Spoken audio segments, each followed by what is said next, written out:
أعوذ بالله من الشيطان الرجيم. بسم الله الرحمن الرحيم. كافها يا عين صاد. ذكر رحمة ربك عبده زكريا إذ نادى ربه نداء خفيا قال رب إني وهن العظم مني واشتعل الرأس شيبا ولم أكن بدعائك رب شقيا وإني خفت الموالي من ورائي وكانت امرأتي عاقرا فهب لي من لدنك وليا يرثني ويرث من آل يعقوب واجعله رب رضيا. يا زكريا إنا نبشرك بغلام اسمه يحيى لم نجعل له من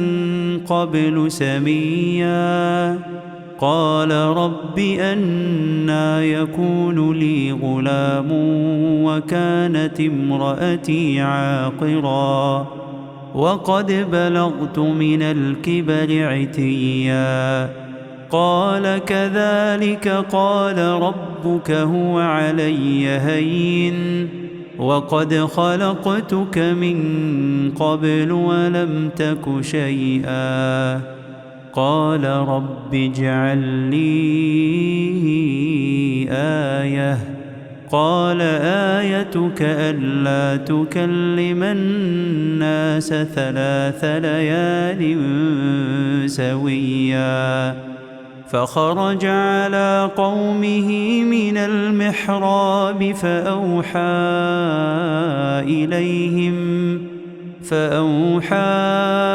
إليهم أن سبحوا بكرة وعشيا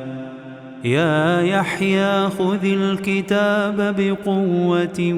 وآتيناه الحكم صبيا وحنانا من لدنا وزكاة وكان تقيا وبرا بوالديه ولم يكن جبارا عصيا وسلام عليه يوم ولد ويوم يموت ويوم يبعث حيا واذكر في الكتاب مريم إذ انتبذت من أهلها مكانا شرقيا فاتخذت من دونهم حجابا فأرسلنا إليها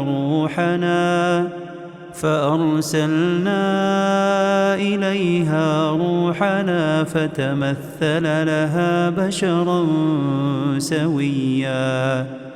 قالت إني أعوذ بالرحمن منك إن كنت تقيا قال إنما أنا رسول ربك لأهب لك غلاما زكيا قالت أنى يكون لي غلام ولم يمسسني بشر ولم أك بغيا قال كذلك قال ربك هو علي هين ولنجعله آية للناس ورحمة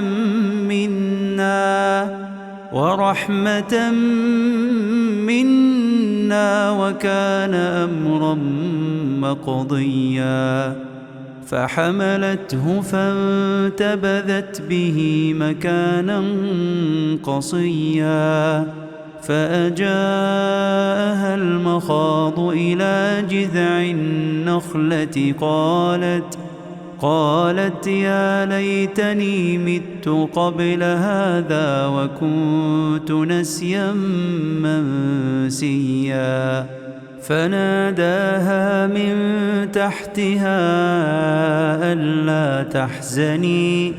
قد جعل ربك تحتك سريا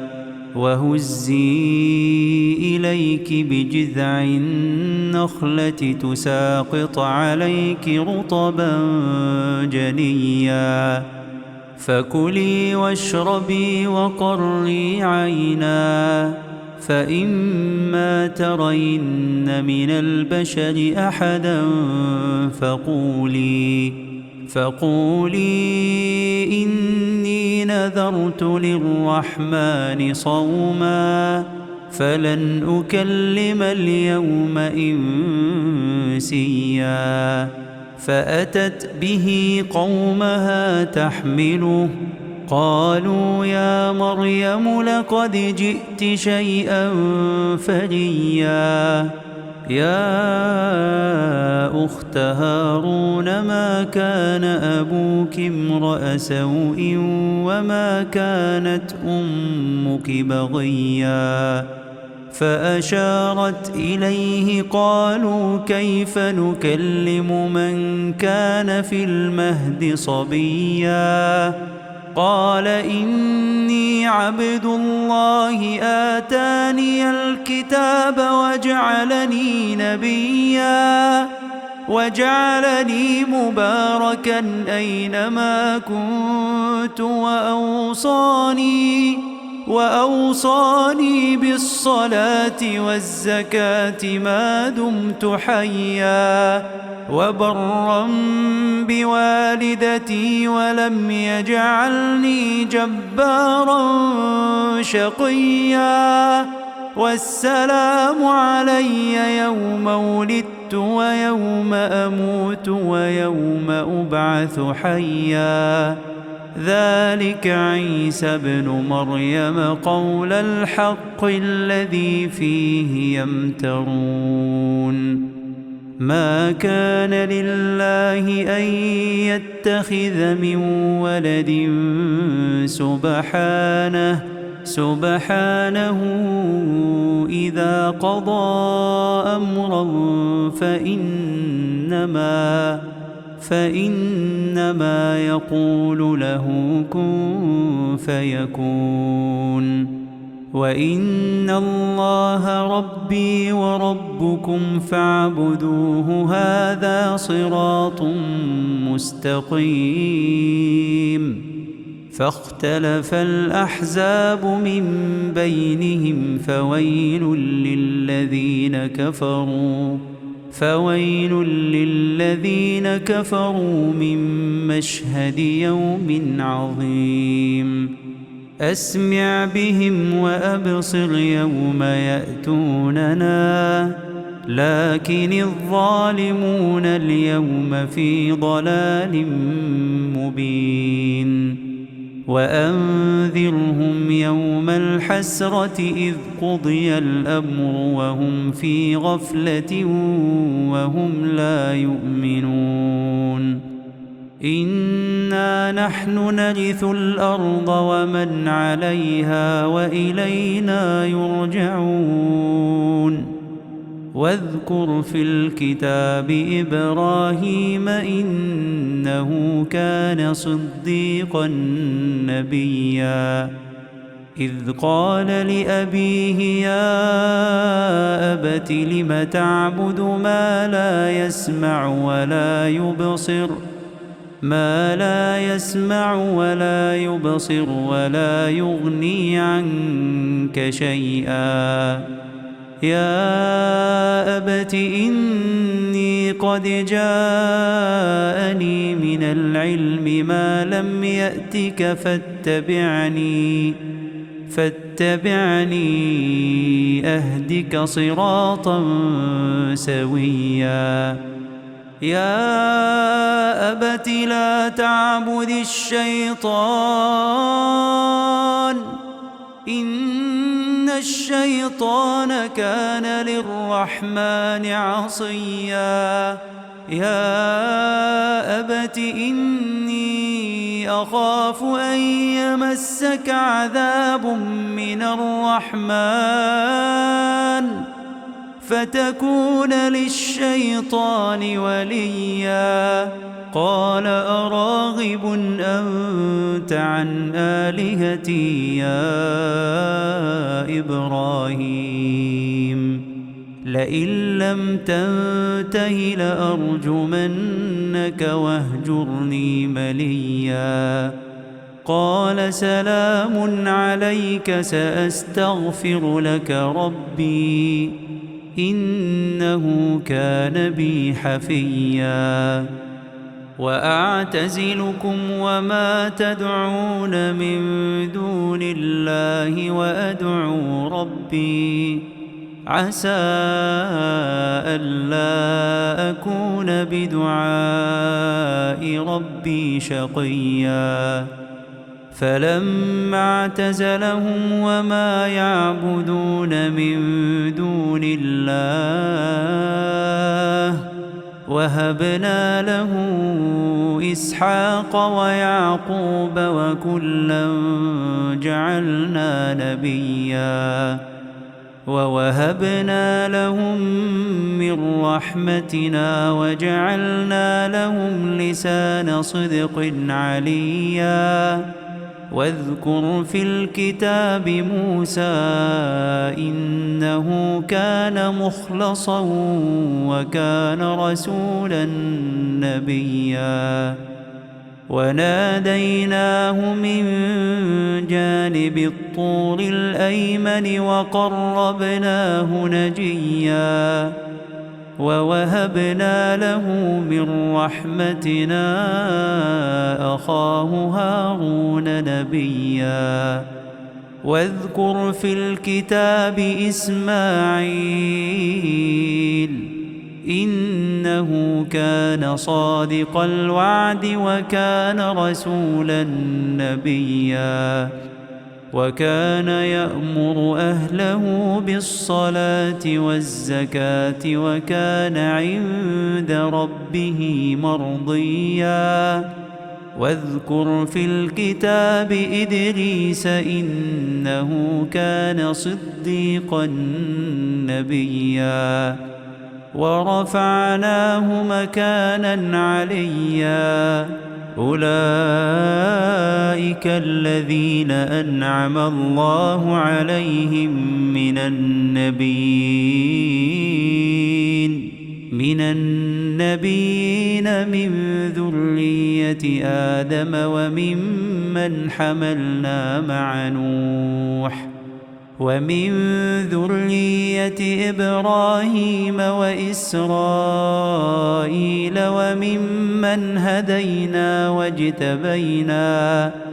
إذا تتلى عليهم آيات الرحمن خروا سجدا وبكيا فخلف من بعدهم خلف أضاعوا الصلاة واتبعوا الشهوات فسوف يلقون غيا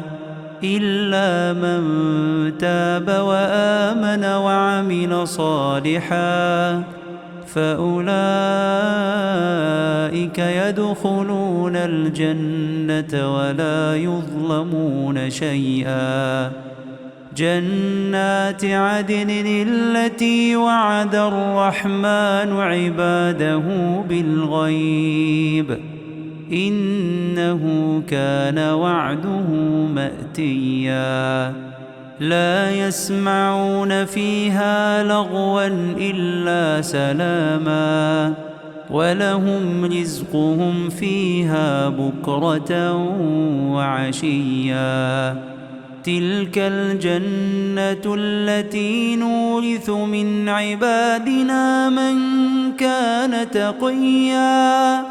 وما نتنزل إلا بأمر ربك له ما بين أيدينا وما خلفنا له ما بين أيدينا وما خلفنا وما بين ذلك وما كان ربك نسيا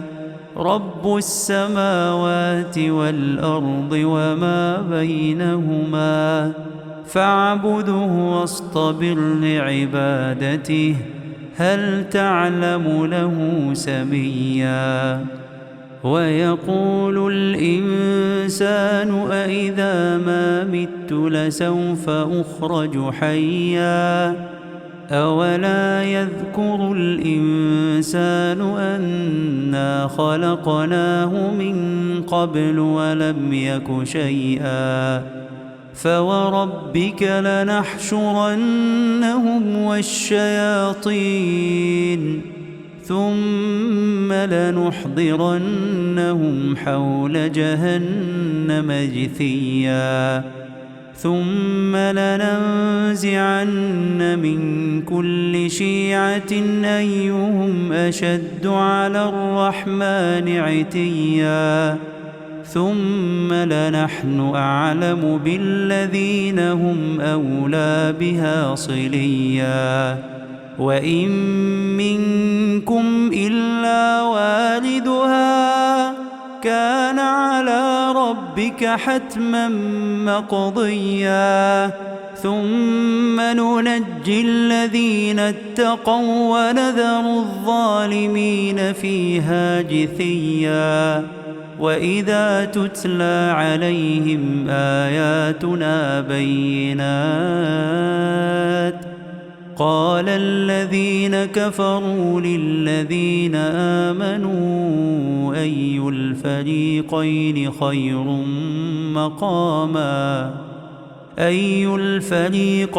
خير مقاما وأحسن نديا وكم أهلكنا قبلهم من قرن هم أحسن أثاثا ورئيا قل من كان في الضلالة فليمدد له الرحمن مدا حتى إذا رأوا ما يوعدون إما العذاب وإما الساعة فسيعلمون من هو شر مكانا وأضعف جندا ويزيد الله الذين اهتدوا هدى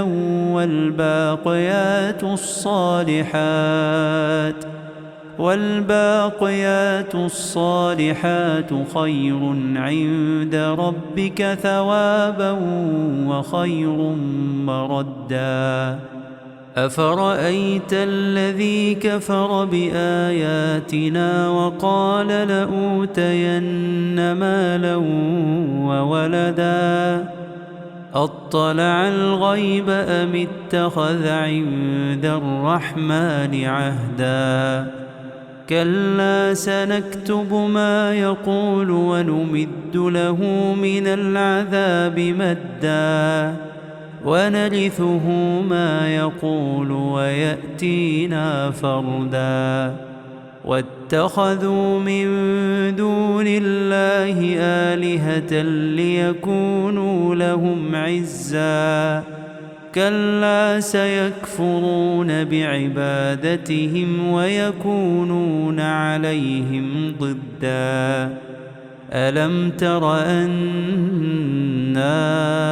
أرسلنا الشياطين على الكافرين تؤزهم أزا فلا تعجل عليهم إنما نعد لهم عدا يوم نحشر المتقين إلى الرحمن وفدا ونسوق المجرمين إلى جهنم وردا لا يملكون الشفاعة إلا من اتخذ عند الرحمن عهدا وقالوا اتخذ الرحمن ولدا لقد جئتم شيئا إدا تكاد السماوات يتفطرن منه وتنشق الأرض وتخر الجبال هدا أن دعوا للرحمن ولدا وما ينبغي للرحمن أن يتخذ ولدا إن كل من في السماوات والأرض إلا آتي الرحمن عبدا لقد أحصاهم وعدهم عدا وكلهم آتيه يوم القيامة فردا إن الذين آمنوا وعملوا الصالحات سيجعل لهم الرحمن ودا فإنما يسرناه بلسانك لتبشر به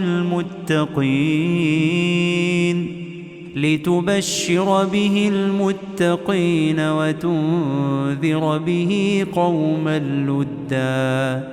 وكم أهلكنا قبلهم من قرن هل تحس منهم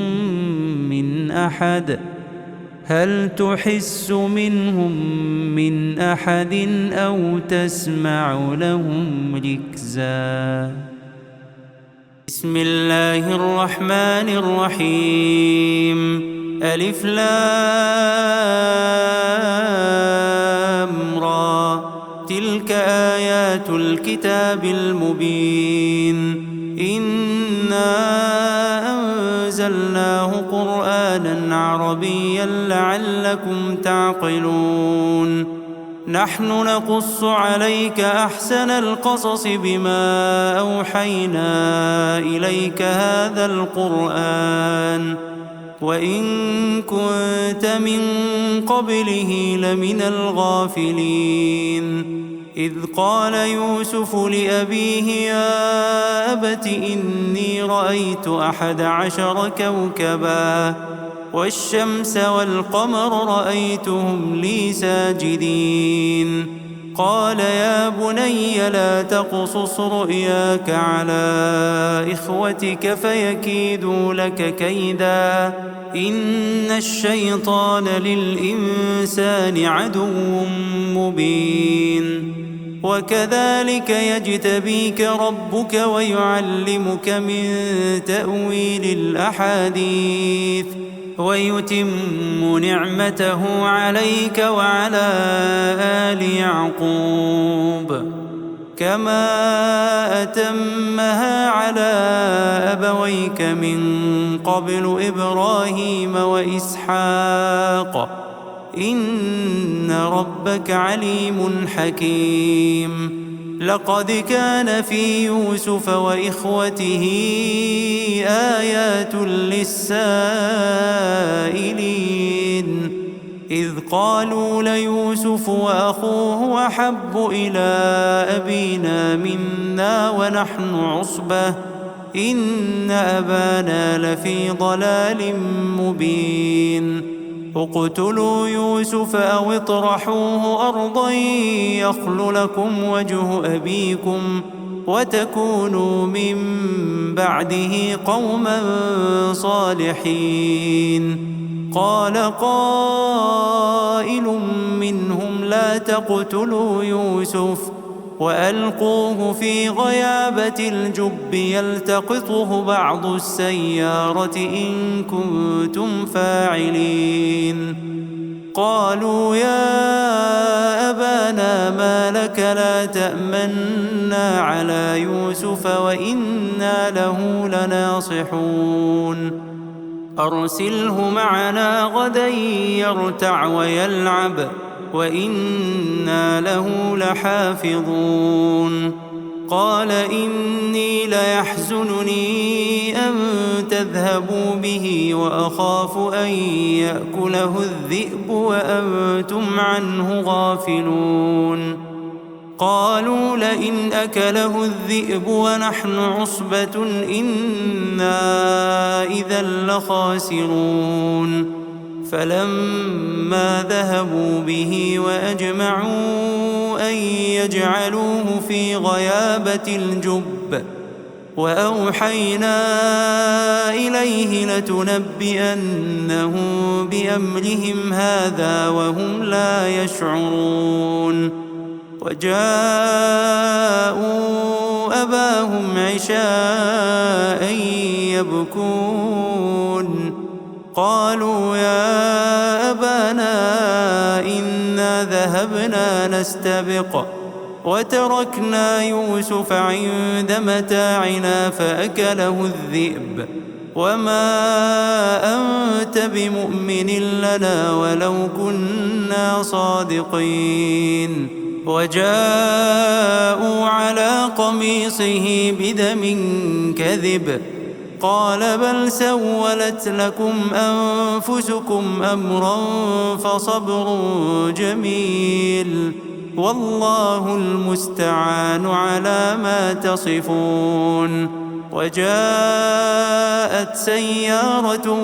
فأرسلوا والدهم فأدلى دلوه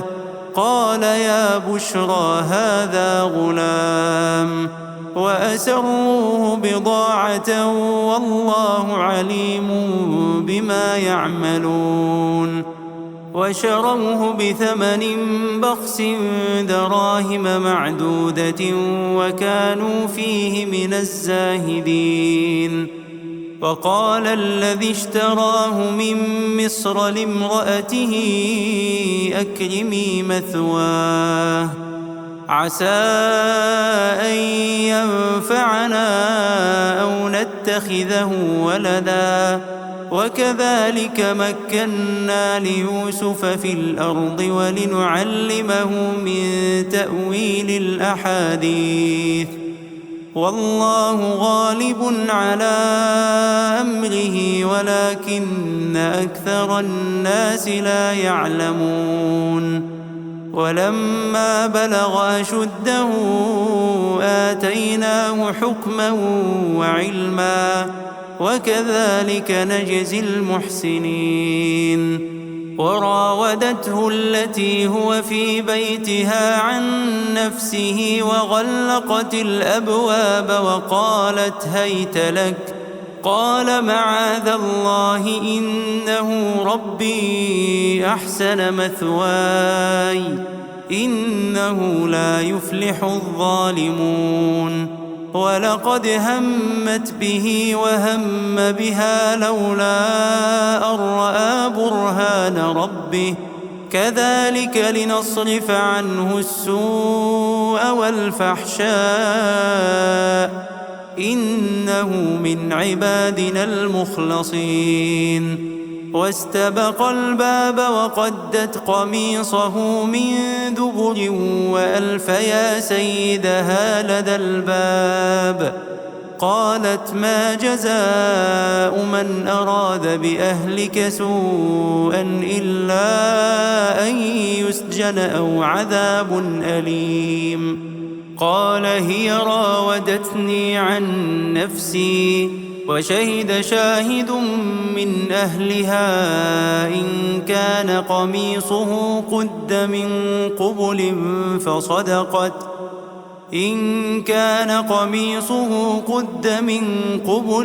فصدقت وهو من الكاذبين وإن كان قميصه قد من دبر فكذبت وهو من الصادقين فلما رأى قميصه قد من دبر قال إنه من كيدكن إن كيدكن عظيم يوسف أعرض عن هذا واستغفري لذنبك إنك كنت من الخاطئين وقال نسوة في المدينة امرأة العزيز تراود فتاها عن نفسه قد شغفها حبا إنا لنراها في ضلال مبين. فلما سمعت بمكرهن أرسلت إليهن وأعتدت لهن متكئا وآتت كل واحدة منهن سكينا وقالت اخرج عليهن. فلما رأينه أكبرنه وقطعن أيديهن وقلن حاش لله ما هذا بشرا إن هذا إلا ملك كريم. قالت فذلكن الذي لمتنني فيه ولقد راودته عن نفسه فاستعصم ولئن لم يفعل ما آمره ليسجنن وليكون من الصاغرين. قال رب السجن أحب إلي مما يدعونني إليه وإلا تصرف عني كيدهن أصب إليهن وأكن من الجاهلين. فاستجاب له ربه فصرف عنه كيدهن إنه هو السميع العليم. ثم بدا لهم من بعد ما رأوا الآيات ليسجننه حتى حين. ودخل معه السجن فتيان قال أحدهما إني أراني أعصر خمرا وقال الآخر إني أراني أحمل فوق رأسي خبزا تأكل الطير منه نبئنا بتأويله إنا نراك من المحسنين. قال لا يأتيكما طعام ترزقانه إلا نبأتكما بتأويله قبل أن يأتيكما ذلكما مما علمني ربي إني تركت ملة قوم لا يؤمنون بالله وهم بالآخرة هم كافرون واتبعت ملة آبائي إبراهيم وإسحاق ويعقوب ما كان لنا أن نشرك بالله من شيء ذلك من فضل الله علينا وعلى الناس ولكن أكثر الناس لا يشكرون. يا صاحبي السجن أأرباب متفرقون خير أم الله الواحد القهار ما تعبدون من دونه إلا أسماء سميتموها أنتم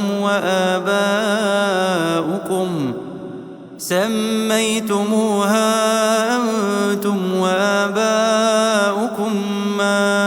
أنزل الله بها من سلطان إن الحكم إلا لله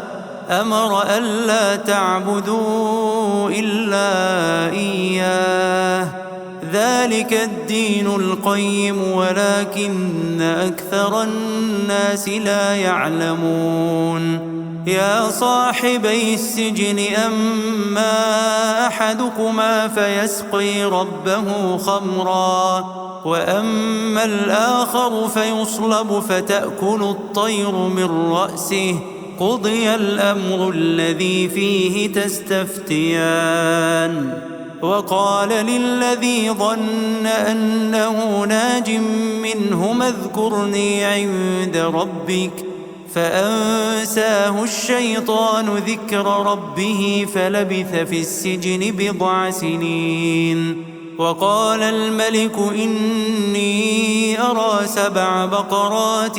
سمان يأكلهن 7 عجاف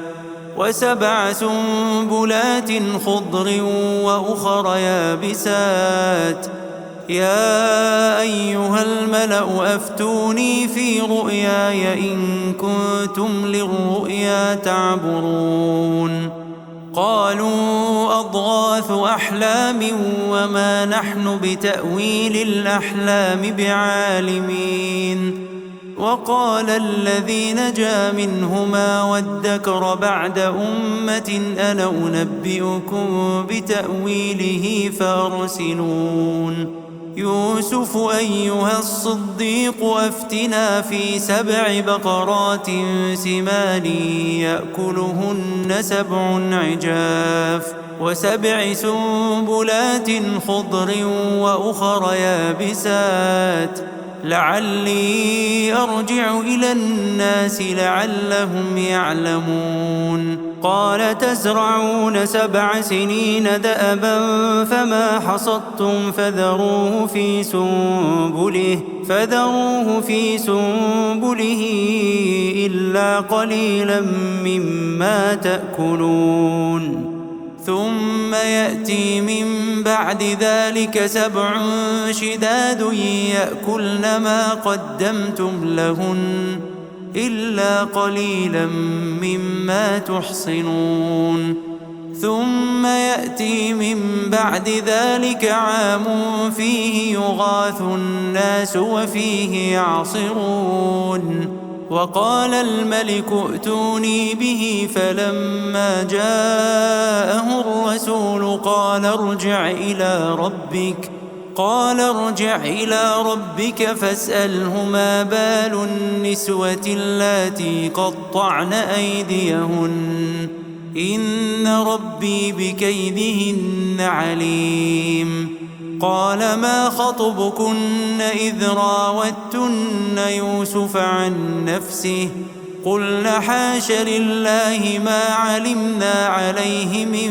سوء قالت امرأة العزيز الآن حصحص الحق أنا راودته عن نفسه وإنه لمن الصادقين ذلك ليعلم أني لم أخنه بالغيب وأن الله لا يهدي كيد الخائنين وما أبرئ نفسي إن النفس لأمارة بالسوء إلا ما رحم ربي إن ربي غفور رحيم وقال الملك ائتوني به أستخلصه لنفسي فلما كلمه قال إنك اليوم لدينا مكين أمين قال اجعلني على خزائن الأرض إني حفيظ عليم وكذلك مكنا ليوسف في الأرض يتبوأ منها حيث يشاء نصيب برحمتنا من نشاء ولا نضيع أجر المحسنين ولأجر الآخرة خير للذين آمنوا وكانوا يتقون وجاء إخوة يوسف فدخلوا عليه فعرفهم وهم له منكرون ولما جهزهم بجهازهم قال ائتوني بأخ لكم من أبيكم ألا ترون أني أوفي الكيل وأنا خير المنزلين فإن لم تأتوني به فلا كيل لكم عندي ولا تقربون قالوا سنراود عنه أباه وإنا لفاعلون وقال لفتيانه اجعلوا بضاعتهم في رحالهم لعلهم يعرفونها إذا انقلبوا إلى أهلهم لعلهم يرجعون فلما رجعوا إلى أبيهم قالوا يا أبانا منع منا الكيل فأرسل معنا أخانا نكتل وإنا له لحافظون قال هل آمنكم عليه إلا كما أمنتكم على أخيه من قبل فالله خير حافظا وهو أرحم الراحمين ولما فتحوا متاعهم وجدوا بضاعتهم ردت إليهم قالوا يا أبانا ما نبغي هذه بضاعتنا ردت إلينا ونمير أهلنا ونحفظ أخانا ونزداد كيل بعير ذلك كيل يسير قال لن أرسله معكم حتى تؤتون موثقا من الله لتأتونني به إلا أن يحاط بكم فلما آتوه موثقهم قال الله على ما نقول وكيل وقال يا بني لا تدخلوا من باب واحد وادخلوا من أبواب متفرقة وما أغني عنكم من الله من شيء إن الحكم إلا لله عليه توكلت عليه فليتوكل المتوكلون ولما دخلوا من حيث أمرهم أبوهم ما كان يغني عنهم من الله من شيء إلا حاجة في نفس يعقوب قضاها وإنه لذو علم لما علمناه ولكن أكثر الناس لا يعلمون ولما دخلوا على يوسف آوى إليه أخاه قال إني أنا أخوك فلا تبتئس بما كانوا يعملون فلما جهزهم بجهازهم جعل السقاية في رحل أخيه ثم أذن مؤذن أيتها العير إنكم لسارقون قالوا وأقبلوا عليهم ماذا تفقدون قالوا نفقد صواع الملك ولمن جاء به حمل بعير وأنا به زعيم قالوا تالله لقد علمتم ما جئنا لنفسد في الأرض وما كنا سارقين قالوا فما جزاؤه إن كنتم كاذبين قالوا جزاؤه من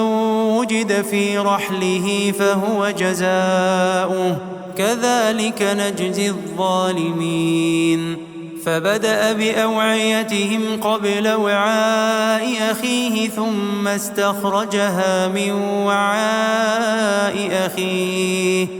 كذلك كدنا ليوسف ما كان ليأخذ أخاه في دين الملك إلا أن يشاء الله نرفع درجات من نشاء وفوق كل ذي علم عليم قالوا إن يسرق فقد سرق أخ له من قبل فأسرها يوسف في نفسه ولم يبدها لهم قال أنتم شر مكانا والله أعلم بما تصفون قالوا يا أيها العزيز إن له أبا شيخا كبيرا فخذ أحدنا مكانه إنا نراك من المحسنين قال معاذ الله أن نأخذ إلا من وجدنا متاعنا عنده إنا إذا لظالمون فلما استيئسوا منه خلصوا نجيا قال كبيرهم ألم تعلموا أن أباكم قد أخذ عليكم موثقا من الله ومن قبل ما فرطتم في يوسف فلن أبرح الأرض حتى يأذن لي أبي أو يحكم الله لي وهو خير الحاكمين ارجعوا إلى أبيكم فقولوا يا أبانا إن ابنك سرق وما شهدنا إلا بما علمنا وما كنا للغيب حافظين واسأل القرية التي كنا فيها والعير التي أقبلنا فيها وإنا لصادقون قال بل سولت لكم أنفسكم أمرا فصبر جميل عسى الله أن يأتيني بهم جميعا إنه هو العليم الحكيم وتولى عنهم وقال يا أسفا على يوسف وابيضت عيناه من الحزن فهو كظيم قالوا تالله تفتأ تذكر يوسف حتى تكون حرضا أو تكون من الهالكين قال إنما أشكو بثي وحزني إلى الله وأعلم من الله ما لا تعلمون يا بني يذهبوا فتحسسوا من يوسف وأخيه ولا تيأسوا من روح الله إنه لا ييأس من روح الله إلا القوم الكافرون فلما دخلوا عليه قالوا يا أيها العزيز مسنا وأهلنا الضر وجئنا ببضاعة مزجاة فأوف لنا الكيل وتصدق علينا إن الله يجزي المتصدقين قال هل علمتم ما فعلتم بيوسف وأخيه إذ أنتم جاهلون قالوا أئنك لأنت يوسف قال أنا يوسف وهذا أخي قد من الله علينا إنه من يتق ويصبر فإن الله لا يضيع أجر المحسنين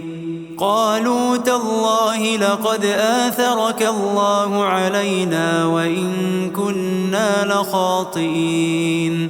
قال لا تثريب عليكم اليوم يغفر الله لكم وهو أرحم الراحمين اذهبوا بقميصي هذا فألقوه على وجه أبي يأت بصيرا وأتوني بأهلكم أجمعين ولما فصلت العير قال أبوهم إني لأجد ريح يوسف لولا أن تفندون قالوا تالله إنك لفي ضلالك القديم فلما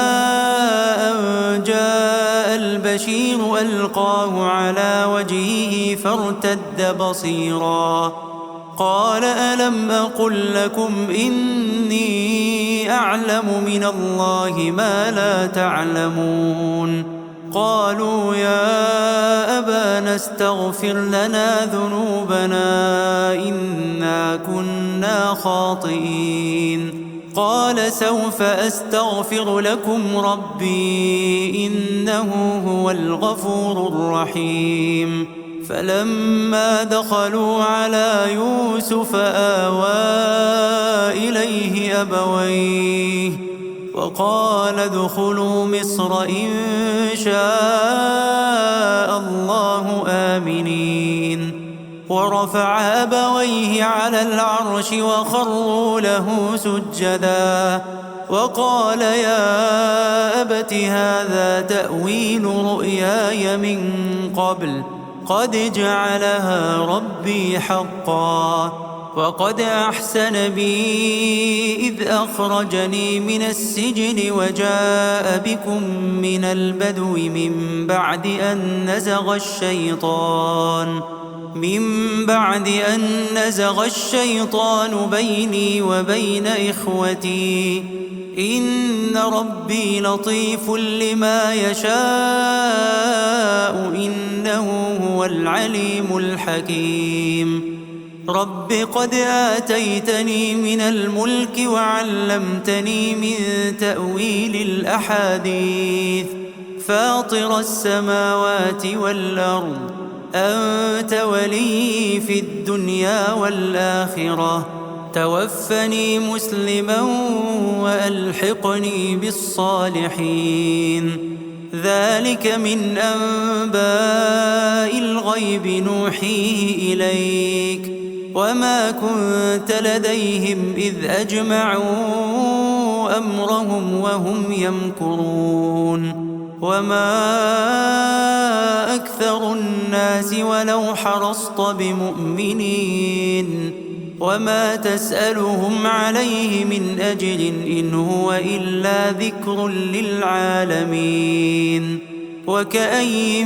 من آية في السماوات والأرض يمرون عليها وهم عنها معرضون وما يؤمن أكثرهم بالله إلا وهم مشركون أفأمنوا أن تأتيهم غاشية من عذاب الله أو تأتيهم الساعة بغتة وهم لا يشعرون قل هذه سبيلي أدعو إلى الله على بصيرة أنا ومن اتبعني وسبحان الله وما أنا من المشركين وما أرسلنا من قبلك إلا رجالا نوحي إليهم من أهل القرى أفلم يسيروا في الأرض فينظروا كيف كان عاقبة الذين من قبلهم ولدار الآخرة خير للذين اتقوا أفلا تعقلون حتى إذا استيأس الرسل وظنوا أنهم قد كذبوا جاءهم نصرنا فنجي من نشاء ولا يرد بأسنا عن القوم المجرمين لقد كان في قصصهم عبرة لأولي الألباب ما كان حديثا يفترى ولكن تصديق الذي بين يديه وتفصيل كل شيء وهدى ورحمة لقوم يؤمنون